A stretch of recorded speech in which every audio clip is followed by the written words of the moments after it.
Hello, and a good morning, good afternoon, and a very good evening to you, the good and wonderful people of the tube. Hope all today, hope you're feeling grand, and all is well in your world. A bit of a different video today, people of the tube. I thought, I wrote a new song the other day, and I thought instead of just kind of like throwing it out there and going like, here's a new song, I thought what I'd do is I'd take you inside it instead. So what we're going to do today, I'm going to talk about how I recorded it. I'm going to show you all the individual kind of parts. I'm going to talk about the guitars, the bass, all that other stuff I did. The stuff I did to EQ the guitars, vocals, all that kind of thing. And basically just, kind of hopefully leave no stone unturned. I'm sure there will be, but we're going to try and be as thorough as possible. So, and there's also a timestamp in YouTube too. If you just want to hear the song, you don't want to hear me waffle on about it, there's a timestamp. The video's chaptered, so you can always skip ahead and you can see where the song starts if you just want to hear the song. Anyway, so the song is called Give You My All, and the idea of this song was I woke up the other morning and the night before I had watched the Vertex Effects video with Keith Scott, who's Bryan Adams' guitarist, and for years and years and years I've wanted to write like what I would class as a proper power ballad. You know what I mean? Because one of my favourite songs of all time is Everything I Do It For You. And that video started out with Keith Scott doing the solo and that song. And every time I hear that song, it just hits me on a very, very emotionally profound level. I love that song to pieces. And I still remember when it came out. I remember I was sat downstairs in the front room. Literally, I can remember everything about this. It was a really sunny day. And I was sat downstairs and there was a TV programme called This Morning on. My mum always used to have it on, and they played the music video to Everything I Do It For You on that program. It probably would have been about 10, 11 o'clock, just before dinner, and something about that song hit me then. Like, the first time I heard it, I was like, whoa, and it never went away. And every time I hear it, it gets me. And I've always wanted to, write a song in that style. I can't write a song as good as that because I don't, it'd be difficult, if not impossible, to write a song like, Everything I Do For You. It's just a ridiculously perfect power ballad song. It's so good. And there's a reason it's one of the most kind of popular songs of all time. Anyway, I set myself the idea of like, I've always wanted to do a song in that kind of vein of like, an early 90s film score power ballad that would fit to something like Robin Hood, Prince of Thieves. By the way, do you like my product placement? Anyway, so that the morning after I watched the Vertex Effects video with Keith Scott, I woke up, I went downstairs, and I was sat in just downstairs, and I picked up Mr. Gretsch here, and literally just started playing it, which is how I don't ever think when I write songs. I just start playing. And literally, I just started playing this.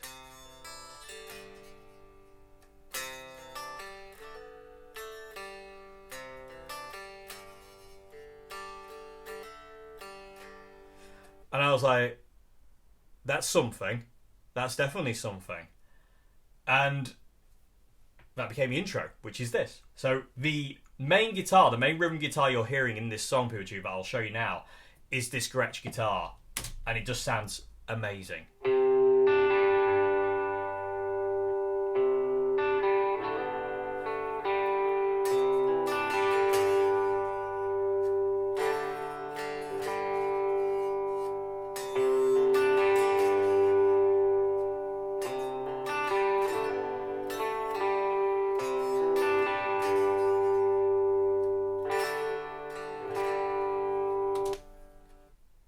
That's the intro. And that was like, that's a verse. That is a verse. That's that, And then basically what I did is I was just sat around just playing those chords. And I was just sat, not really, and again, not thinking. And I was like, well, we need a chorus now to go with these chords because it needs to step up. And, well, we'll get to the chorus in a bit. And because I actually don't remember the chords. I need to relearn it because that, again, this whole song I wrote, recorded, mixed, and finished all in one day. I wrote it in the morning, I recorded it kind of like, I started maybe about 12 o'clock recording it, and by about 7 o'clock at night I was done with it. It's just one of those magical songs, it just kind of comes to you, and you can hear every part of it. You just need to record those parts. You just need to be guided. I really wanted to put some piano on it. The song was like, I don't think so, Dave. So there's no piano because it was just like it doesn't require that. That was me trying to be too Bryan Adamsy with, you know, everything I do it for you. I'm going to play some piano on this and like try and make it sound a bit more like that. And the song was like, I don't think you are, Dave. So eventually, after a couple of takes of trying to play piano, I scrapped it off. So the whole beginning of the song opens with just the Gretsch, and then eventually I come in singing, which is about here. So. And it didn't feel like it needed anything else in the intro.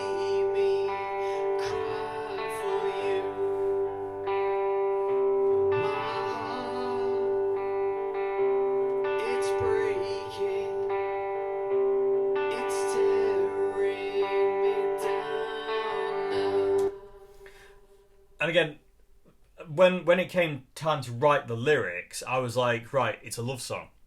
But it's not just a love song, it's the whole idea of kind of like, you know, you wanting to be with somebody who isn't there, and you kind of like, you're desperate for them to be there, you know, you're heartbroken that they're not, kind of thing. I have a lot of experience in this. So it wasn't hard to tap into it, let's put it that way, which is a great thing to say, Dave. But so the guitar itself, let's talk about the guitar quick. So a solo guitar. So the guitar itself, once I start singing, I don't do that anymore because it would get in the way of the vocal. So we just literally play the C sus and a G major without the high E string. We're not playing the high E. The high E is not in there at all. And then the D is just like a triad, basically. We've got the open D string, we've got the G string on the second fret, and we've got the B string on the third fret. And then, if I remember correctly, the G after that is like the AC/DC G, which is quite fitting considering how this guitar looks. Which is so basically first finger on the third fret on the low E, it's killing the A string, and then you got your D string open, G string open, and your ring finger is on the third fret on the B, and the high E string is muted again. So there's no high E string. And the reason for doing the D, as a triad is when you play a D major, it doesn't sound right. There's certain kind of intonation issues I find with a D major that I don't like. That high E, even if your guitar's perfectly intonated, it never sounds right, so I always play the D triad. And it's also kind of like the AC/DC G really helps with that as well. So when I start singing, I'm just playing this.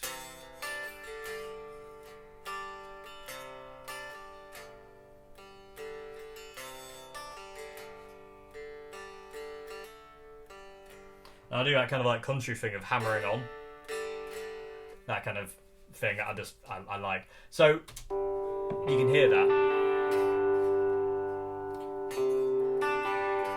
And it's just really sparse. There's not a great deal going on.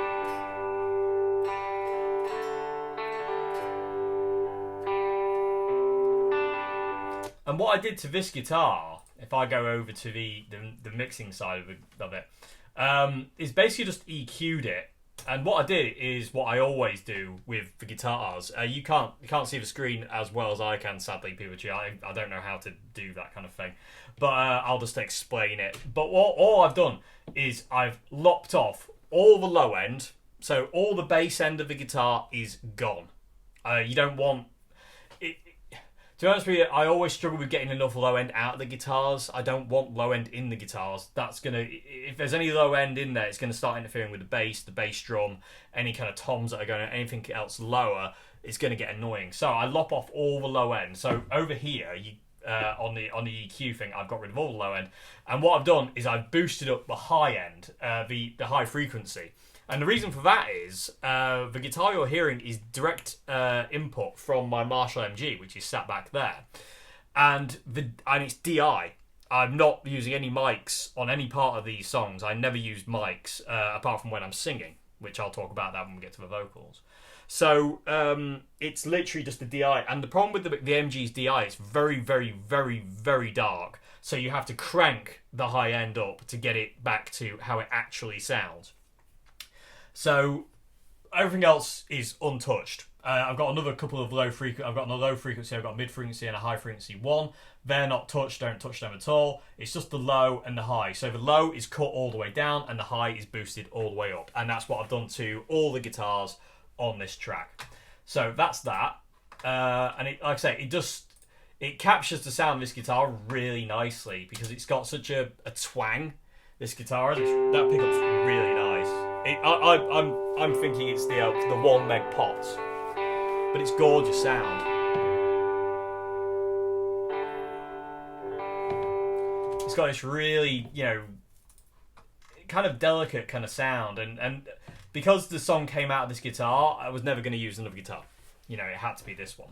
So let's talk about the vocals now, as much as I don't want to because I don't like my own voice. But I'll tell you one thing, Pikachu. I may not be the best singer in the world, but every time I sing, I mean it.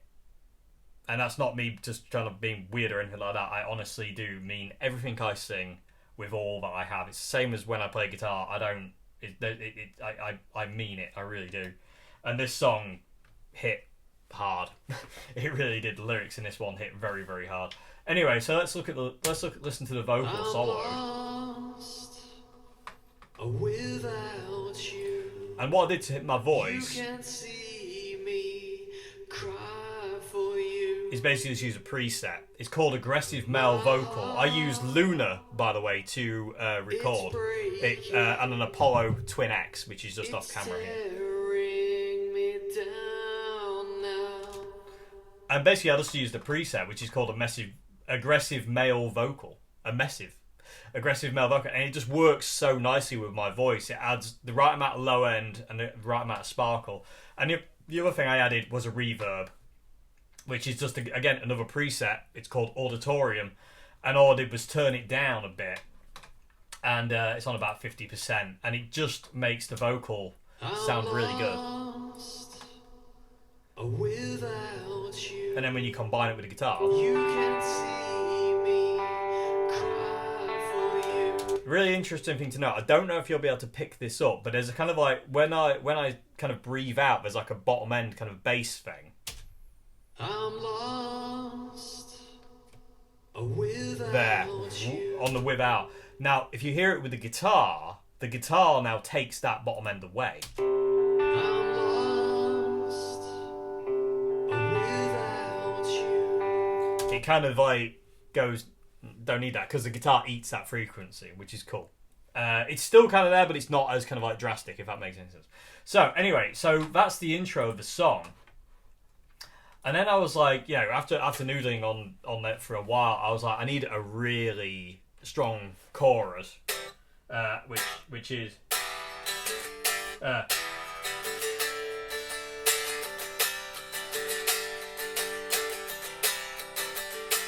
no. I think that's it. I'm remembering. So it's an E minor. So we've gone to a minor fall now for the chorus. We're falling into the minor because the verse is all major, happy. It's all major chords, apart from C sus, the sus, which is still technically major. And then when we get to the chorus, it drops down into this E, D major, well, kind of D triad again. Again, I'm not playing that high E, and then C, G, back to D, G, and then C sus and G. And this just came flying out the guitar as a natural progression onwards from this. So that sounds like this.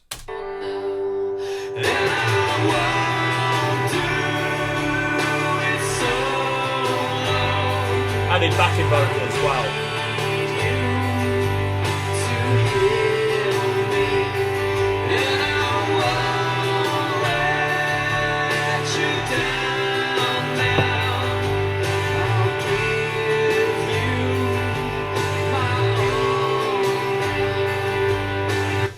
So, let's talk about the chorus. So, another guitar comes in over the top of the Gretsch.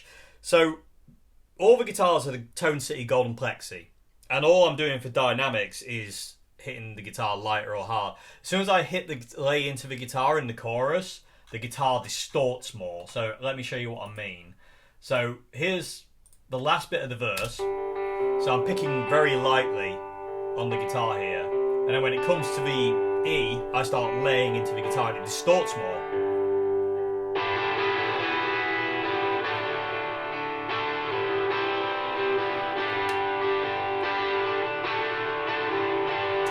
Really aggressive sound, but really smooth, thanks to the EQ. It's just this gorgeous kind of smooth sound.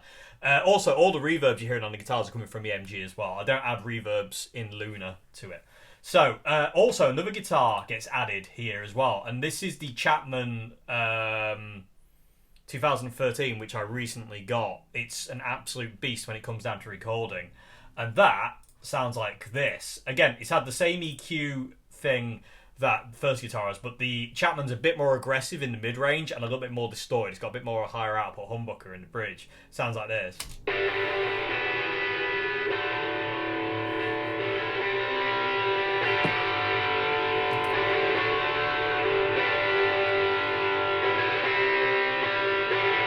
And it's not playing exactly what the Gretsch is playing. It's eased off a lot more. It's like...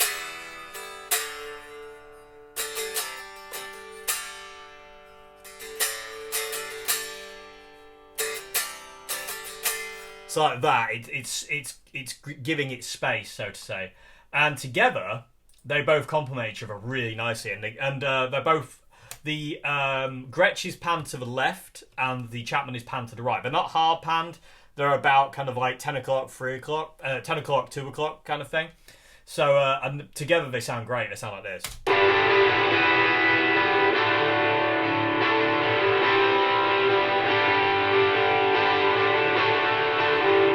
And that Chapman not playing exact,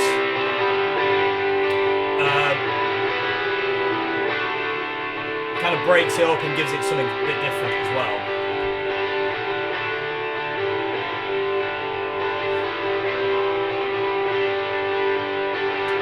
So it's just a big kind of war guitar, but again, it's all the golden plexi. That is, it's kind of like a semi-broken up sound. It's not mass distortion. So let's talk about the bass now. So the bass is my Sire 5-string, which, funny enough, I didn't include in my video the other day because it's a bass and that was about guitars. But I have a Sire 5-string. It's behind me in a hard case, and I bought that because I love baritone tuning and I wanted a bass I could use for B. So I retired my old Columbus bass and I bought myself a snazzy new Sire with a 5-string, and it's basically like a jazz bass 5-string, and that sounds like this. And the I run the bass through the MG and the golden plexi as well, so that's run exactly the same way as all my guitars. I run through all my pedals, which I'll talk about in a bit. I didn't use that many pedals on this song, to be fair. Didn't really need it, but it runs through the guitar amp. Obviously it's not coming through the speakers, so it doesn't matter. I don't have to worry about blowing it up, but the bass sounds like this.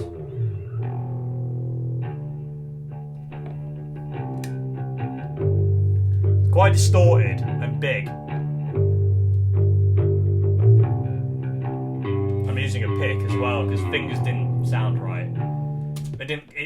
With fingers it didn't quite have the aggression it needed. It didn't work at all. So on the bass, all I've got again is another preset from Luna. It just works really nicely, and I use that all the time. And for anybody who wants to know what it is, it's called Geneva's Funky Bass.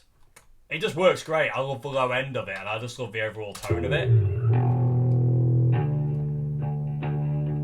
When you combine it with guitars, it mixes really nicely. Nothing's fighting. You know, nothing's fighting to get in the way of anything else. Everything's just really nice and even. And you can hear all the fills on the bass. So that's the bass, and that's all I did to that. Now, let's talk about the drums. So the drums are my Boss RC10R drum looper with a drum machine in it, and I use that all the time when I do these kind of songs or demos for Red Giant because I like it. I think it sounds good. So I forget what the pattern is now. One sec, people. I've got it written down.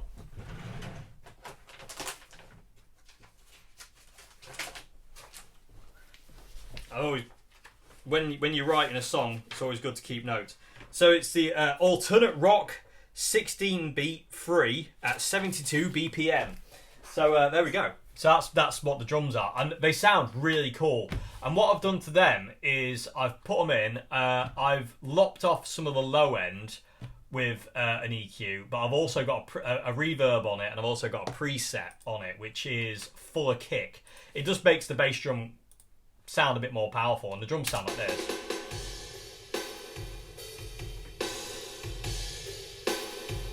You can hear that extra thump on the kick. And again, I wanted the drums really reverbed because, again, to me, that's the sound of kind of like those power ballads. If that makes any sense, it really is. It's just something about it that I really, really wanted. So the drums are really reverbed out. So that's the drums. Again, there's not much to say about that because the drum patterns in the boss are nicely EQ'd and mixed, and that makes me very happy because I don't have to mix a full drum kit. So the other guitar that comes in is an acoustic. And this is mic. This is not DI. This is just mic'd with a Shure SM57, SM58 vocal mic. And what I did to this one is you can hear it really well, but on its own it sounds terrible. And on this one I had quite a few plugins. So I had just a normal EQ where I lopped off some of the low end. And lopping off the low end was basically to kind of like accommodate for the microphone not picking it up very well. Then I had a reverb on there, which again was just an acoustic reverb, acoustic guitar kind of preset reverb. And then the main thing was this, which is a CS1. And I used a preset in that called Acoustic Guitar Love. And it just made the acoustic guitar pop out. So if I'll show you what it sounded like before I added all the EQ stuff. This is what the acoustic sounded like when I recorded it.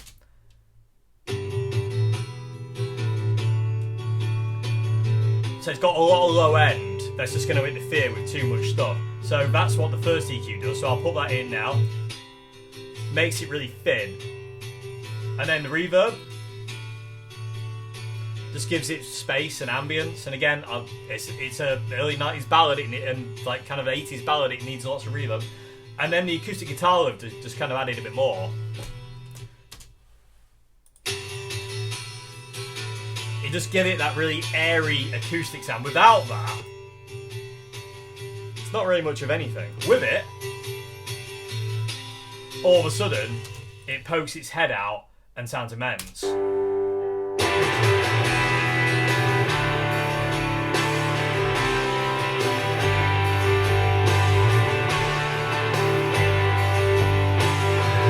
If I take out the electric guitars, you can hear the acoustic with the bass and the drums.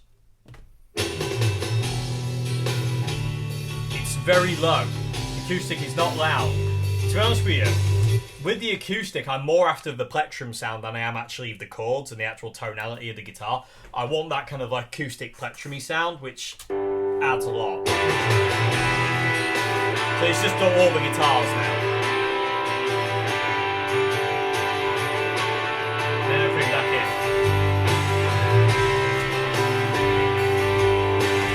So that's that. That's everything in basically from that point on. There is a bit at the end of the first chorus which I wanted to do and then to never happen again. And what this is this kind of climbing back to the major because the verse is major and then the chorus goes to a minor.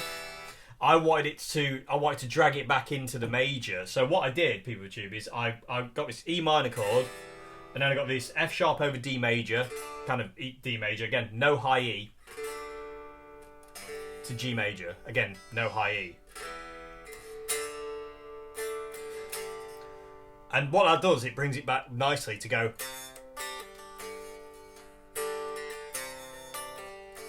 into the second verse. If not, it doesn't quite work. If I just kind of go and by the way, if you see that finger going down, it's not actually fretting the note, it's muting the string. I do this all the time. If I'm playing an E major or an E minor, I invariably have my finger on the G string because I hate the way the G string sounds, so I don't have it in. But so if my finger's down, it's not actually playing a D major, it's still that triad. It's just a mute. Actually, it was in that time. It actually sounded quite good. Oh well. Anyway, if I just go and then it's, and then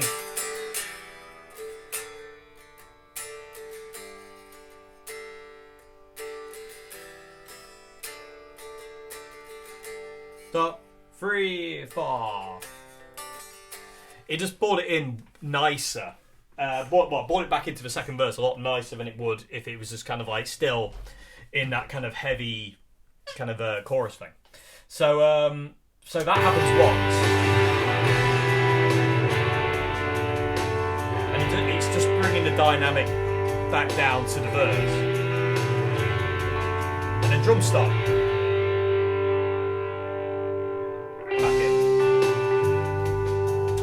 And second verse, obviously, I wanted the band to be in, so I wanted the drums, bass, and this second guitar part that the Chapman plays just came flying out the guitar. Like, I was just noodling about, and this is literally, like, after I just played through a couple of takes of the rhythm guitar to find out where I was, this just came out.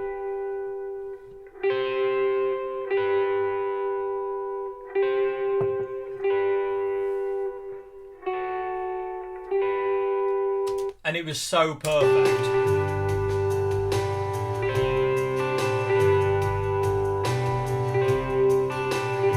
Didn't get in the way, just adds the extra thing. And the acoustic is still going. But the acoustic, I'm playing a lot lighter on the acoustic now. And it's super quiet. And again, it's not really about what the acoustic's playing, it's more about the plectrum sound. And I was using a 0.45 mil plectrum to get more of the acoustic sound. And so that's that. And then another thing to know, coming back to the chorus as well, is the backing vocals. That's where the backing vocal enters. So at the beginning of the chorus, to come in, I needed a backing vocal to make the voice pop out more, and that sounds like this. And I won't do it solo. Then it goes away. I need you to heal me. Comes back again. And I won't let you down now. Just that extra vocal in there just adds so much more power. And I won't do it solo. I need you to heal me. And I won't let you down now. And the second vocal has a little bit more reverb. Other than that, it's EQ'd pretty much identically, and they're both down the centre of the song. That's another thing to know as well. The drums and the bass are centre. They're not panned left or right. They are centre. The guitars are slightly left and right, and the acoustic is the acoustic on this side of the track is like at 1 o'clock. So let's get this neater, Dave. So down the middle is bass, drums, and vocals. The acoustic guitar is at 1 o'clock on this side of things. And the Chapman is at 2 o'clock on this side of things. And then on 10 o'clock on the left side is the Gretsch. And that's that. And but like I say, and then you can hear that kind of that bit, that fall.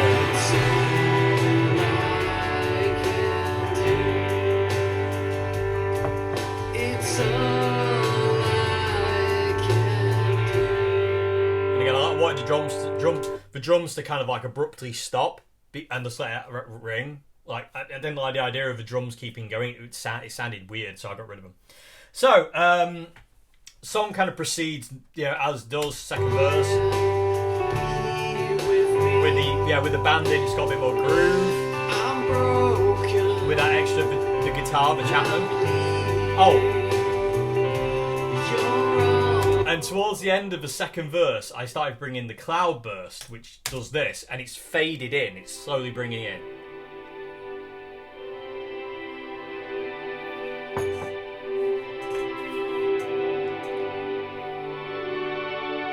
And then, as the chorus kicks in, goes away. So it's like a tease, if you will. But it adds just something a little bit extra. It's like an intensity coming into the second chorus. Slowly coming in.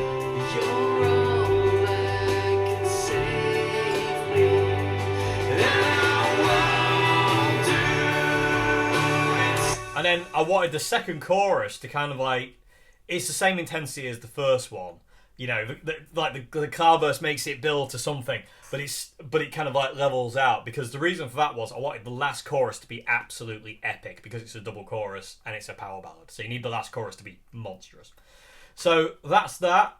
Second chorus happens exactly the same as the first. Nothing else is going on there. And then we get to the middle eight now, people tube. Now the middle eight is where the Mel 9 kicks in and stays in for the rest of the song.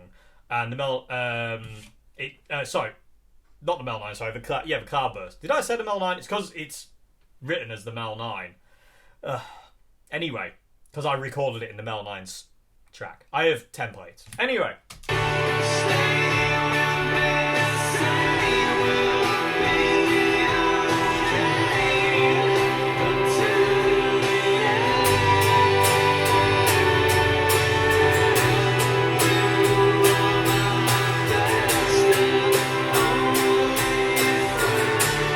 So the middle eight, I wanted it to kind of change into a bit more of a kind of rocky kind of thing. So it becomes just like really just kind of like down pick. So it's like a I can't remember what the chords are.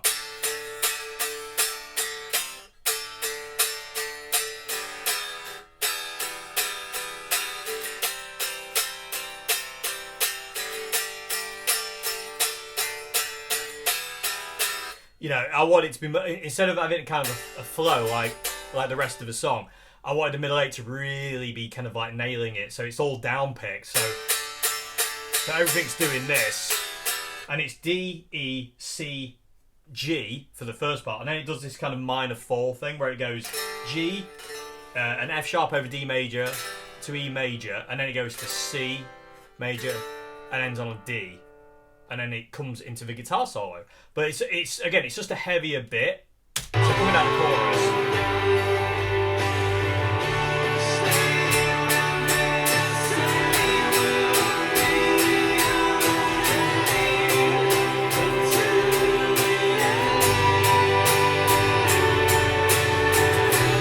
And then I can kind of demonstrate that with the solo track actually. If I show you what bass is playing, you can kind of hear it. So if I solo it,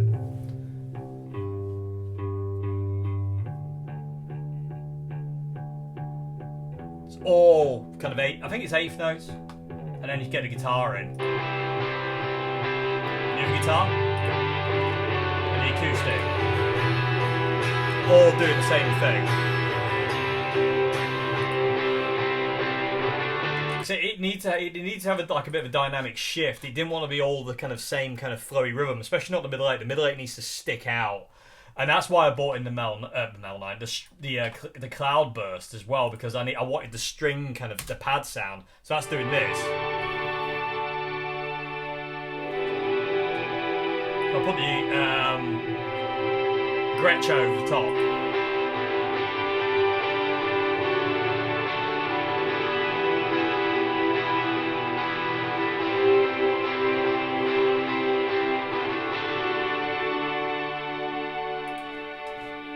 Like I said, it's just adding ambience in the whole mix.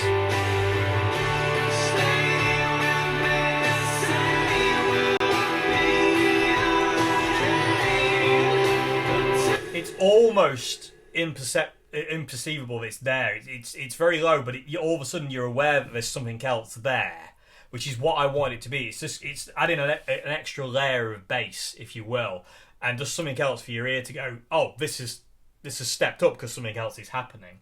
So that's what that is. And one cool thing I really loved at the end was I was able to blend the Cloudburst fading away into the guitar solo. So the guitar solo, what I did, the guitar solo is on the Chapman, by the way, people tube.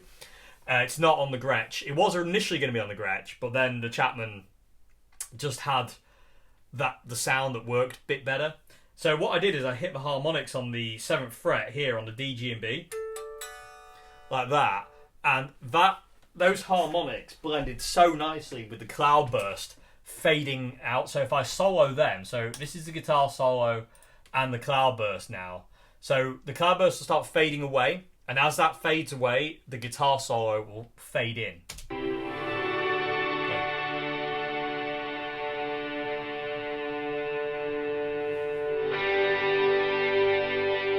And then the cloudburst kicks in again as soon as the guitar solo starts. But I'll show you that again. I'm so happy with that. So cloudburst going away, guitar coming up, and it worked so nicely. I was so happy about that bit. It made me so happy. And again, in the whole mix.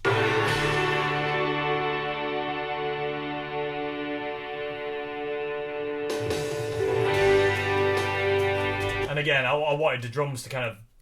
The drums needs to bring the guitar solo in, so it had a fill there at the perfect time, so I just chopped away the what I didn't need of the drum thing. Because what I do, PeopleTube, is I record drums fully. So the drums are the top one here, this one here, and they fill the entire track. And what I do is basically I just go in and cut out what I don't want and leave what I do want. Very simple, very simple. But, so let's talk about the guitar solo. So now the guitar solo is panned. It's kind of like it's almost in the same place as the acoustic. It's like at 1 o'clock. They're kind of in the same. They kind of live in the same place. And the guitar solo, I EQ'd that, and again, all I did, no low end, bring up all the high end because of the dark DI of the MG. And the tone is the Marshall Governor 2 Plus pedal. That's all it is. The reverb is coming from a Marshall MG. That's all there is on it. And it's the bridge humbucker of the Chapman, which I should have bought in with me. But that was all that was. There was no other gain on it. It didn't need anything else. And the really cool thing was, the solo starts on an open G string. Because I hit those harmonics on to that D major chord. It's like so that does that, and then it's open string.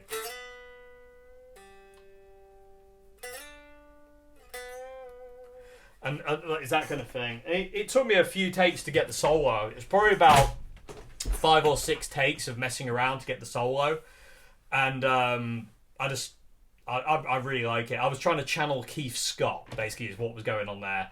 And it just... I'm really, really proud of the solo. It sounds really cool. And that's how the guitar solo fades in on its own.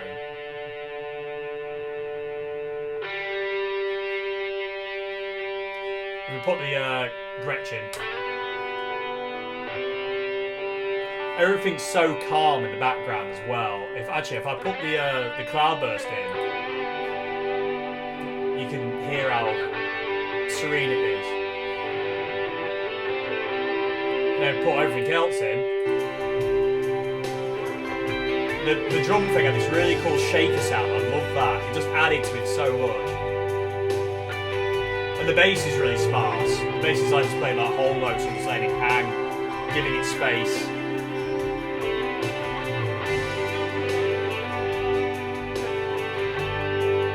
Just grooving along, giving the guitar solo space. That's the Keith Scott note. That's the Keith Scott bend right there, right towards the end of the solo. Where is it? That one. I was like, that's him right there. And I actually didn't know how. When I was recording the kind of like the guide track to this, the kind of scratch guitar, I didn't know how I was going to get out of the solo, because the solo just goes over the verse. It just goes over the C, G, D. And I was like, how am I going to get into the chorus? And as I was playing it, it just came to me, just stick on the C. So it's got this build-up section on the C coming into the last chorus. So I'm just going to mute the vocals out. And everything just holds on the C. And on the guitar side, I did this kind of like really high rundown.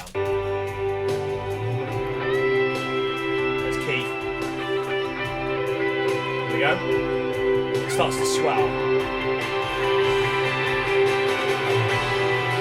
into the last chorus, which now sounds insane. It sounds mega because you've got the strings in there, you got the cloudburst in there. Everything's going full whack. I'm really laying into the guitars now. I'm laying into the acoustic. Everything's big. The bass is heavier. And the vocals are a lot louder as well. In the last chorus, the vocals are a lot louder. Again, because it needs to be more intense. But we'll talk about the vocals in a sec. But just that, again, you can feel it swelling back up. It's like someone's filling a glass.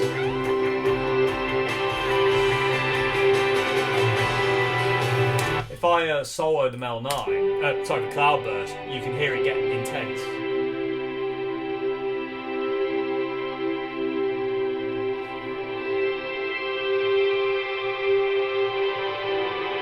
There you go. And just that extra added high C that I played just added so much to it. One thing to note, there is another guitar solo that goes throughout the entire outro. But I'm going to be horrible and not show you that. So I'll tell you where it is, people of YouTube, and you can listen to it. But it's buried, and I wanted it to be buried. I didn't want it to be very audible at all. But there is an outro guitar solo. And that's panned 9 o'clock over the left side. So if you wear headphones, you can kind of hear it. And if you wear headphones and take this one off, you'll probably be able to hear it even better. But I'm not going to show you that because I'm evil. But the last chorus is just like huge because that's so calm and relaxed, coming out, swelling back up.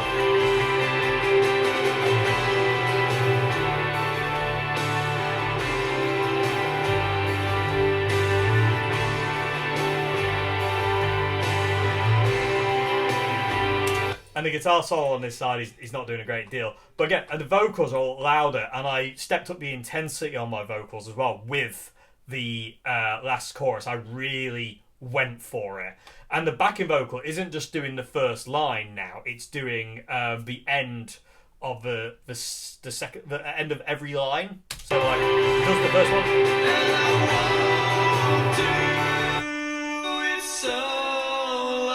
So next time. I need you to help me. And again, that just adds extra intensity as well, and it's really high up in my register to get that backing vocal, so it add this real... Again, the song's about desperation. You're desperate for the... I need you to hear me, but it needs to sound desperate. So that's what it does.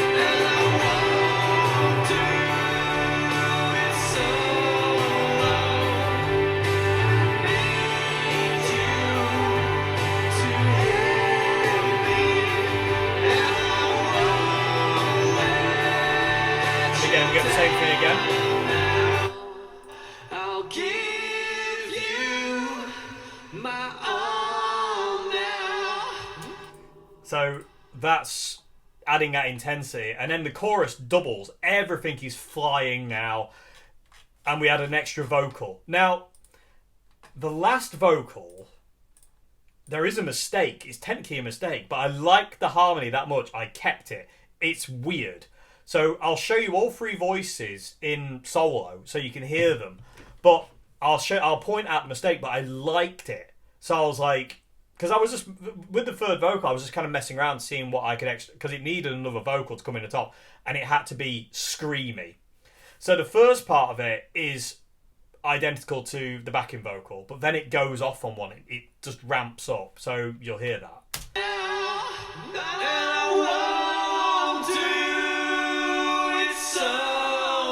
Slightly different. Now that on I Need You, that was a total accident. I didn't mean to sing that, but I did, and I was like, I did the whole take and I stopped it and I was like, I'm going to have to do it again. But before I do anything again, I was listening to it and I was like, no, I'm keeping it. I like it. I really like that. So listen to it again. You can hear when it changes.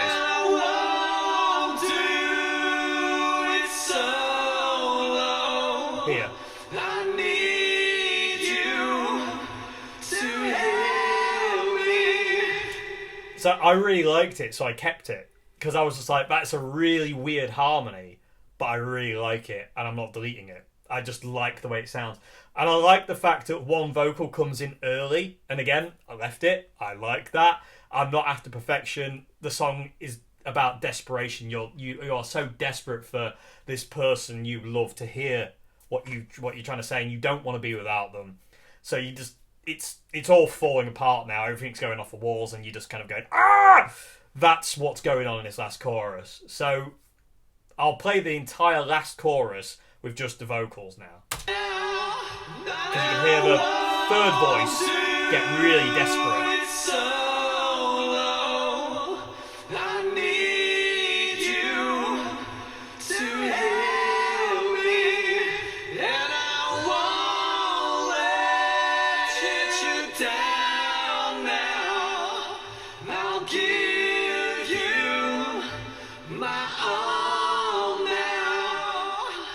I'll solo that last vocal for you just because, like I say, this vocal to me was important. It had to sound absolutely desperate, like you're literally screaming at the top of your lungs to get this person to see.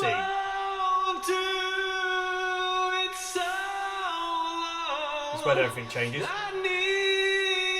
Weird harmony, but I like it. Desperate.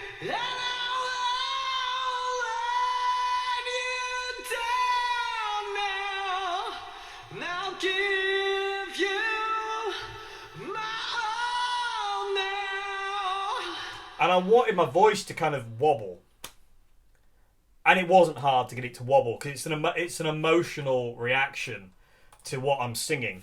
Because I've been here, and I'm sure a lot of you have been here, where you're just like, ugh, and like you're just trying your hardest, you're trying to get this person to pay attention to you. And again, that's what a good power ballad is. It's a love song, but it should be a good power ballad is like a desperate love song, if that makes any sense. So let me play that last chorus again, just vocals, because I really like the way they interact.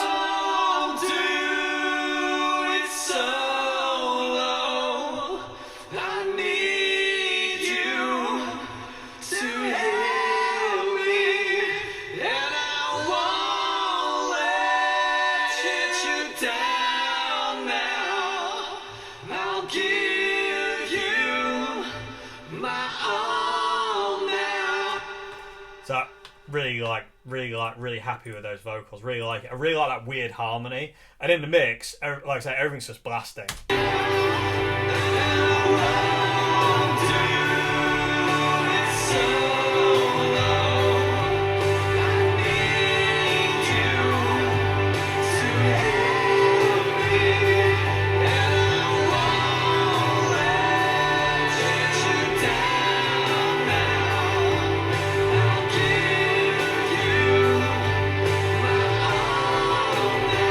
End it. It's just a C. It ends on a C sus, and everything just goes away. You can hear me turn off the DS2 there as well. In the hidden guitar solo right at the end, you can hear the DS2 going off. I love it. Anyway, that's it, and that's the whole song. Like I say, there's not much else to say about Give You My All, basically. But again, I just thought, instead of just kind of like just releasing the song, I thought I would show you inside of it, and just show you kind of like, what I did, and kind of like, show you some of the individual parts. Like I say, I did say no stone unturned. I'm sure I've missed something. But if I really wanted to go into heavy detail, then we'd be here for like 18 hours, and I don't want to do that to you, people of YouTube. But yeah. Let me know if you like this kind of video, people of YouTube, because every time I write a song or something like that, and I'll do more of these. And if you want me to kind of like take you inside certain other songs that might have written or whatnot, within reason, I can't do it more. But do you like this kind of video? Was it interesting? Was it whatever? I don't know. Let me know. Let me know your thoughts in the comment section below. I really like this song. Did it become what I want it to be? Yeah. I'm really proud of it for that. I set out to write a power ballad, and I feel like I wrote that, and like I really kind of like, some of the lyrics are a bit cheesy, yes, but they get the point across, if that makes any sense. Anyway, I'm going to let you get off, people tube. Let me know what you thought in the comment section below to the song. Let me know what you think to this video. Or would you like to see more of these kind of things? And yeah, I'll see you again very, very soon. Excuse me. For another video. Friday, actually. Because I say I'm putting this out on a Tuesday as a kind of a bit of experimental video. I don't know if this is interesting or intriguing to anybody. But this is how I write, you know. And like I say, this was all done in one day. I wrote it in the morning, and by about 7 o'clock at night, it was done. And I was out driving around with it in the van, checking the mix, and I was very happy with it. I actually did go back the next day to YouTube and try and remix it, because I was thinking, oh, I can make a better mix. And I did 3 other mixes of it, and I came back to this, because it just sounded best. But if I didn't try, I would never have known. Anyway, thank you very much indeed for watching, Pikachu. I hope you enjoyed this vid. And now I will leave you in the capable hands of Brian Adams Dave Adams. That'll do. Anyway, thank you very much indeed. I'll see you again. If you like what I do on this channel, please consider becoming a patron at Patreon. Links to that in the description box below, as well as links to all sorts of other stuff. This song will probably be on my Bandcamp at some point with some other stuff. I think I've got enough songs now for a little mini album, so I might put everything out. But I don't like lumping instrumentals with songs with vocals, so I don't know. I'm undecided. Anyway, I'll let you get off, YouTube. Oh, and also, just to let you know, when I do vocals, this is all I use. It's an SM58. And I really like the way it sounds, personally. There's something about it. I don't know what it is. I just like the way it sounds. And and I can't afford an SM7, which I really would like for vocals and acoustic guitars, but I can't afford that right now. So anyway, one day. But I like the 58. I really do. It's really, really cool. And I've got it on this streaming kind of mic stand, so I can literally just get rid of it. I don't have to set up a mic stand every time. Everything's where I need it to be. Anyway, I didn't quickly mention effects. There wasn't really many. Golden Plexi for most of the rhythm guitars, well, all the rhythm guitars was Golden Plexi. Guitar solo was the Marshall Governor 2 Plus on its own. I used the Cloudburst. Reverb was from the Marshall MG.